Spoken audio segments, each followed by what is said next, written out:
flash of crimson hair wrapping around a pale arm, a stare so intense it burns through the air. One moment, she's a quiet, demure student. Next, she's a force of obsession, her love teetering on the edge of violence. This is Yukako Yamagishi. Kea, her devotion, doesn't gently touch the heart. It binds, constrains, and possesses. Yukako doesn't want a boyfriend. Kea, she wants a hostage of her devotion. It's not hyperbole. Every action she takes, every calculated flick of hair, every jealous glare, is a statement of ownership. To love, in Yukako's world, is not to nurture or empower. It is to claim, to absorb, to fuse her existence with another's, and if she cannot, the intensity of her desire becomes destructive. In this video, we'll explore the psychology behind her obsession. We'll look at extreme anxious attachment, the obsessive-compulsive need to control, and what happens when love becomes inseparable from possession. Philosophically, we'll examine Simone de Beauvoir's insight into freedom in love. A relationship is not truly love if it imprisons the beloved. Yukako's devotion is a cautionary tale, showing how affection, twisted by insecurity, becomes a cage. Love, we will see, has two faces: freedom and imprisonment. For Yukako, devotion has tipped too far toward the latter, and the line between passion and possession disappears. On the surface, Yukako is unassuming, a student in JoJo's bizarre adventure. Diamond is unbreakable, with a shy smile, glasses, and a quiet presence. But beneath that veneer lies a tempest. She is magnetic and terrifying, a paradox of innocence and extremity.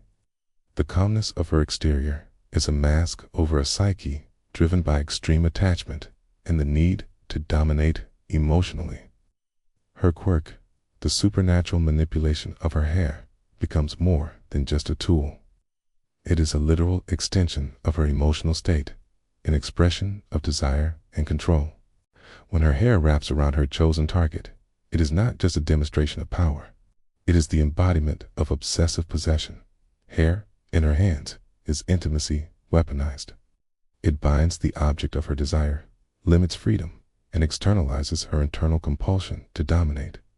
Early signs of obsession appear in subtle and overt ways. She stalks, she monitors, she surveils. Small jealousies escalate into grand acts of coercion or impulsive violence, whether striking out at rivals or intimidating those who stand between her and her beloved. Signals of mind where passion and possession are indistinguishable. In Yukako's framework, to love is to ensure exclusivity by any means necessary. What seems at first like intense romance is, at its core, an erasure of boundaries. The distinction between self and other blurs. She does not seek a partner. She seeks a reflection of herself that she can contain. What she calls devotion is a blueprint for domination, and what she calls love is, effectively, a blueprint for captivity. At the heart of Yukako's behavior is extreme anxious attachment. In psychology, this style is characterized by a fear of abandonment and a need for constant closeness. But, in Yukako's case, closeness is smothering, suffocating, and relentless. Her fear of loss fuels compulsive behaviors and magnifies perceived threats to the relationship. Every glance from her beloved, every social interaction with others, is a potential threat to the fragile equilibrium she seeks to maintain. Her obsessive-compulsive tendencies amplify this dynamic. Care, a physical manifestation of her control, becomes a literal leash, a tool to manipulate and constrain. But it also symbolizes her inner compulsions, the need to perfect, to dominate, and to secure her bond at all costs. In extreme anxious attachment, love and control merge. Coco cannot distinguish nurturing from possession because her sense of self is dependent on the other. Love for her is a merger of identities. Self-worth is measured entirely by the success of her possession. When she claims her beloved, or tries to, she is not simply expressing affection. She is asserting existence. Herself, her identity, is fused with the target of her obsession. To lose control is to lose selfhood. So, To fail to dominate is to face existential insecurity. The key insight is stark. Yukako does not love freedom. She loves control. She does not seek reciprocity. She seeks containment. In her mind, the ideal relationship is not a partnership of equals, but a consolidation of being, where her devotion erases autonomy and substitutes ownership. Love, in Yukako's hands, becomes madness, and devotion becomes the instrument of a self-imposed prison. Simone de Beauvoir argued that true love is an act of freedom. To love someone is to affirm their autonomy, to delight in their selfhood, rather than subsume it. For Yukako, this principle is inverted. Her love is possession incarnate. She does not seek a partner who can choose, grow, or resist. She seeks an object, a reflection, a being whose existence can be folded into her own. Her hair, wrapping and constraining, is symbolic of this desire. It binds not just bodies, but wills. To Yukako, intimacy is not mutuality, but control. The closer she draws someone into her orbit, the more she obliterates the boundaries that preserve individuality. When she asserts dominance, when she stalks or punishes perceived rivals, it is not cruelty for cruelty's sake. It is devotion expressed through possession. Philosophically, this raises a paradox.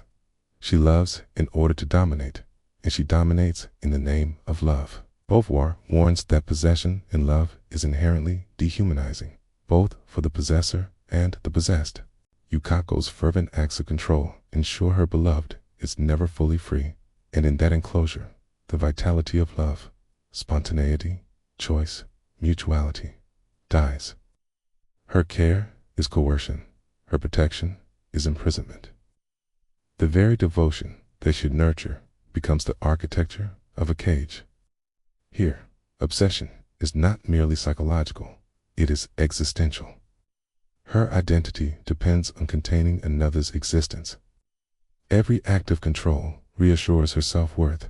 Every display of jealousy confirms her significance. Yet, in achieving this containment, she erases the essential element of love, freedom. Possession masquerades as affection, and in the twisted logic of obsession, the heart that loves is also the heart that imprisons. Yukako embodies the archetype of the dangerous lover, the shadow side of Eros, where desire becomes destructive rather than unifying. This archetype appears throughout myth and literature, from Circe, who transforms men to assert dominance, to Medusa, whose gaze petrifies. Modern interpretations of obsessive femininity all share a common thread. Love that enthralls is love that annihilates boundaries. In Jungian terms, Yukako represents the shadow of love, desire untethered from empathy, craving untethered from respect for autonomy. The shadow of Eros manifests as compulsion, obsession, and domination. She is simultaneously alluring and terrifying, magnetic yet suffocating, a figure whose devotion attracts fascination precisely because it threatens annihilation. Her dangerous femininity is a lens through which culture explores fear and fascination with obsession. Society frames her behavior as monstrous, yet we cannot help but understand the logic of her devotion. Art. The archetype resonates because it dramatizes an eternal tension, love's capacity to connect versus its capacity to destroy. Yukako's love is extreme, amplified by supernatural power. But the underlying pattern, the shadow devotion that seeks to possess, is timeless. Through this archetype, we can see her as a modern myth, an obsessive lover who illuminates the thin line between passion and imprisonment. She reminds us that desire, when untethered from mutual respect, becomes the mechanism of domination rather than a bridge between selves. The cost of Yukako's devotion is immediate and enduring. Emotionally, her obsession isolates her and alienates her beloved. Koichi, the object of her fixation, is never free to act independently. Every choice is shadowed by the threat of her intervention. Psychological research confirms the destructive patterns of extreme anxious attachment. It reinforces insecurity, fosters dependency, and perpetuates cycles of fear and control. Narratively, the consequences are both tragic and instructive. Her attempts to secure closeness through coercion and domination produce the very distance she fears. Love becomes a self-fulfilling prison. The more she seeks to possess, the more alienation she generates. The relationship ceases to be reciprocal. It becomes a battleground of control. Yukako's story serves as a cautionary archetype. Obsessive love destroys both lover and beloved. Devotion untethered from respect for autonomy leads not to intimacy, but to entrapment. In her hands, affection becomes an instrument of madness, and the boundaries between care and coercion dissolve entirely. Her tragedy is clear. She cannot see freedom as an expression of love.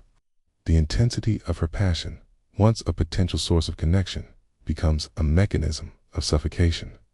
What begins as devotion ends as imprisonment. What begins as intimacy ends as alienation. Her love is no longer generative. It is destructive. Yukako's tragedy lies in the very intensity of her devotion. She loves so deeply, so obsessively, that she cannot distinguish between connection and control.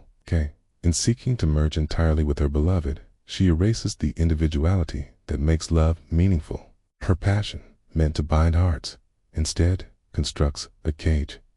Psychologically, extreme attachment without boundaries is self-perpetuating.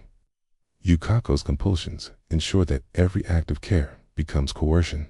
Every attempt at intimacy reinforces alienation. Her desire to be indispensable, to be at the center of her beloved's life, transforms love from a source of fulfillment into a mechanism of suffering, both for herself and for the one she claims to cherish. Philosophically, Yukako embodies Beauvoir's caution. Love that seeks to possess is not love at all. True affection honors freedom. Obsession enforces captivity. She demonstrates the cost of conflating love with ownership. To love without respect for autonomy is to imprison both heart and soul. She loves so fiercely she cannot see the boundary between heart and cage. Her devotion is fire, and in its heat, she burns herself in the one she claims to cherish. Yukako's madness is the inevitable product of devotion untethered from freedom. It is a lesson that love's power is dual-edged. It can nurture, or it can imprison.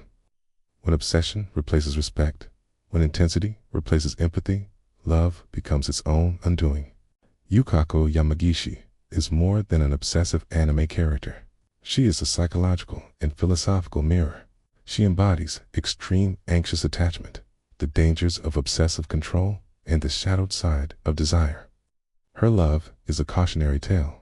When devotion seeks to possess rather than to nurture, it becomes madness. Beauvoir reminds us that love's measure is freedom. Yukako teaches us the tragic inverse.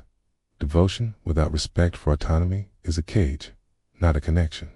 Her story warns that affection untethered from boundaries destroys both the lover and the beloved. Yukako teaches us that love without freedom is not love at all. It is obsession. And when devotion becomes possession, hearts are not united. They are imprisoned.